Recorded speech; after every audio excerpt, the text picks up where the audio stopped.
বন্ধুরা, তোমরা সবাই ভালো আছো তো? আজকে আমি একটা গল্প বলবো, গল্পটা শুনে বলবে কেমন হয়েছে। ভালো থাকবে আর খুশি খুশি থাকবে। বন্ধুরা, তোমরা সবাই কেমন আছো? আজকে আমি একটা গল্প বলবো। গল্পের নাম মজানতালি সরকার। এক গ্রামে দুটো বিড়াল ছিল।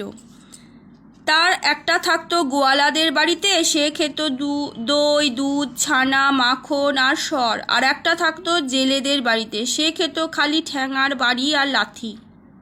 গোয়ালাদের বিড়ালটা খুব মোটা ছিল, সে বুক ফুলিয়ে চলতো।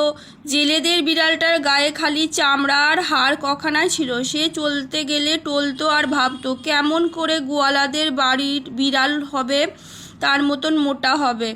শেষে একদিন সে গোয়ালাদের বিড়ালকে ডেকে বলল, ভাই, আজ আমার বাড়িতে তোমার নিমন্ত্রণ। কিন্তু সব মিছে কথা, নিজেই খেতে পায় না, সে আবার নিমন্ত্রণ করে খাওয়াবে কি করে? সে ভেবেছে গোয়ালাদের বিড়াল আমাদের বাড়ি এলেই আমার মতন ঠ্যাঙা খাবে আর মরে যাবে, তারপর আমি গোয়ালাদের বাড়িতে গিয়ে থাকব। সে কথা সেই কাজ। গোয়ালাদের বিড়াল জেলেদের বাড়িতে আসতে জেলেরা বলল, ওই রে, গোয়ালাদের সেই দই, দুধ খেকো চোর বিড়ালটা এসেছে, আমাদের মাছ খেয়ে শেষ করবে, মার বেটাকে। বলেই তারা তাকে এমনি ঠ্যাঙালো যে বেচারা তাতে মরেই গেল। রোগা বিড়ালটা তো জানতই যে এমনই হবে। সে তার আগে গোয়ালাদের বাড়িতে গিয়ে উপস্থিত হয়েছে। সেখানে খুব করে ক্ষীর সর খেয়ে দেখতে দেখতে সে মোটা হয়ে গেল। তখন আর সে অন্য বিড়ালদের সঙ্গে কথা কয় না, আর নাম জিজ্ঞাসা করলে বলে মজানতালি সরকার।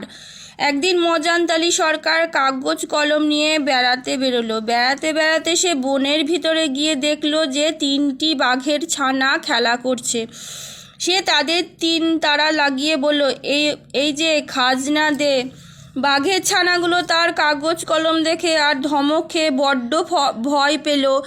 তাই তারা তাড়াতাড়ি তাদের মায়ের কাছে গিয়ে বলল, ও মা, শিগগিরই এসো, দেখো এটা কি এসেছে আর কি বলছে।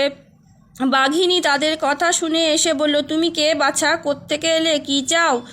মজানতালি বলল, আমি রাজার বাড়ির সরকার, আমার নাম মজানতালি। তোরা যে আমাদের রাজার জায়গায় থাকিস, তার খাজনা কই, খাজনা দে। বাঘিনী বলল, খাজনা কাকে বলে তা তো আমি জানি না, আমরা খালি বনে থাকি আর কেউ এলে তাকে ধরে খাই। তুমি না হয় একটু বসো, বাঘ আসুক। তখন মজানতালি একটা উঁচু গাছের তলায় বসে চারিদিকে উঁকি মেরে দেখতে লাগলো। খানিক বাদেই সে দেখলো ওই বাঘ আসছে। তখন সে তাড়াতাড়ি কাগজ কলম রেখে একবারে গাছের আগায় গিয়ে উঠল। বাঘ আসতেই তো বাঘিনী তার কাছে সব কথা বলে দিয়েছে। আর বাঘের যে কি রাগ হয়েছে কি বলবো। সে ভয়ানক গর্জন করে বলল, কোথায় সে হতভাগা, এখনই তার ঘাড় ভাঙছি। মজানতালি গাছের আগা থেকে বলল, কি রে বাঘা, খাজনা দিবি না, আয় আয়। শুনেই তো বাঘ দাঁত মুখ খিচিয়ে হালুম করে 2 লাফে সেই গাছে গিয়ে উঠেছে। কিন্তু খালি উঠলে কি হয়, মজানতালিকে ধরতে পারলে তো সে একটুখানি হালকা জন্তু, সেই কোনো সরু ডালে উঠে বসেছে। আর অত ভারী বাঘ সেখানে যেতেই পারছে না, না পেরে রেগে মেগে ব্যাটা দিয়েছে 1 লাফ। অমনি পা হড়কে গিয়েছে, পড়তে গিয়ে 2 ডালের মাঝখানে মাথা আটকে তার ঘাড় ভেঙে প্রাণ বেরিয়ে গিয়েছে। তা দেখে মজানতালি ছুটে এসে তার নাকে 3-4টে আঁচড় দিয়ে বাঘিনীকে ডেকে বলল, এই দেখ কি করেছি, আমার সামনে বেয়াদপি। এই সব শুনে তো ভয়ে বাঘিনী বেচারার প্রাণ উড়ে গেল। সে হাত জোড় করে বলল, দোহাই মজানতালি মশাই, আমাদের প্রাণে মারবেন না, আমরা আপনার চাকর হয়ে থাকব। তাতে মজানতালি বলল, আচ্ছা তবে থাক, ভালো করে কাজকর্ম করিস আর আমাকে খুব ভালো খেতে দিস। সেই থেকে মজানতালি বাঘিনীদের বাড়িতেই থাকে, খুব করে খায় আর বাঘিনী ছানাগুলো ঘাড়ে চড়ে বেড়ায়। সে বেচারা আর ভয়ে একবারে জড়সড় হয়ে থাকে আর তাকে মনে করে না জানি কত বড় লোক। একদিন বাঘিনী তাকে হাত জোড় করে বলল, মজানতালি মশাই, এই বনে খালি ছোট ছোট জানোয়ার, এতে কিছু আপনার পেট ভরে না।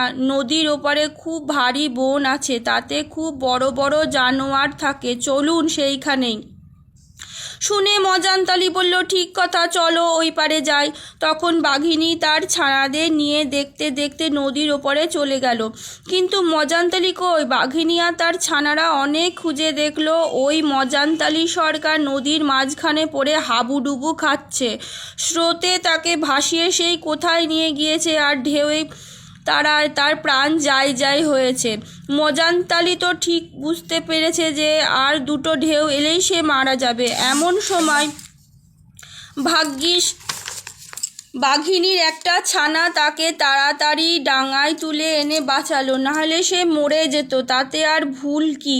কিন্তু মজানতালি সরকার তাদের সেই কথা জানতেই দিল না। সে ডাঙায় উঠে ভয়ানক চোখ রাঙিয়ে বাঘের ছানাকে চড় মারতে গেল, আর গালে যে কত দিল তা তো লেখাজোখায় নেই। শেষে বলল, হতভাগা মূর্খ, দেখ দেখি কি করলি। আমি অমন চমৎকার হিসাবটা করছিলাম, সেটা শেষ না হতেই তুই আমাকে টেনে তুলে আনলি, আর আমার সব হিসেব এলিয়ে গেল। আমি সবে গুনছিলাম নদীতে কটা ঢেউ, কতগুলো মাছ আর কতখানি জল আছে। মূর্খ বেটা, তুই এর মধ্যে গিয়ে সব গোলমাল করে দিলি। এখন যদি রাজামশাইয়ের কাছে গিয়ে এর হিসেব দিতে না পারি তবে মজাটা টের পাবি।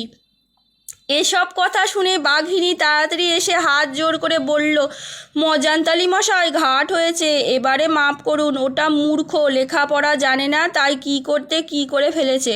মজানতালি বলল, আচ্ছা, এবারে মাপ করলাম, খবরদার আর যেন কখনো এমন না হয়। এই বলে মজানতালি তার ভিজে গা শুকোবার জন্য রোদ খুঁজতে লাগলো। ভারী বনের ভিতরে সহজে রোদ ঢুকতে পায় না, সেখানে রোদ খুঁজতে গেলে উঁচু গাছের আগায় গিয়ে উঠতে হয়। মজানতালি একটা গাছের আগায় উঠে দেখলো যে এই বড় এক মরা মহিষ মাঠের মাঝখানে পড়ে আছে। তখন সে তাড়াতাড়ি গিয়ে সেই মহিষটার গায়ে কয়েকটা আঁচড় কামড় দিয়ে এসে বাঘিনীকে বলল, শিগগিরই যা, আমি একটা মোষ মেরে রেখে দিয়েছি। বাঘিনী আর তার ছানাগুলো ছুটে গিয়ে দেখলো সত্যি মস্ত একটা মোষ পড়ে আছে। তারা চারজনে মিলে অনেক কষ্টে সেটাকে টেনে আনলো, আর ভাবলো, ইস, মজানতালি মশাইয়ের গায়ে কি ভয়ানক জোর। আর একদিন তারা মজানতালিকে বলল, মজানতালি মশাই, এ বনে বড় বড় হাতি আর গন্ডার আছে, চলুন একদিন সেইগুলো মারতে যাই।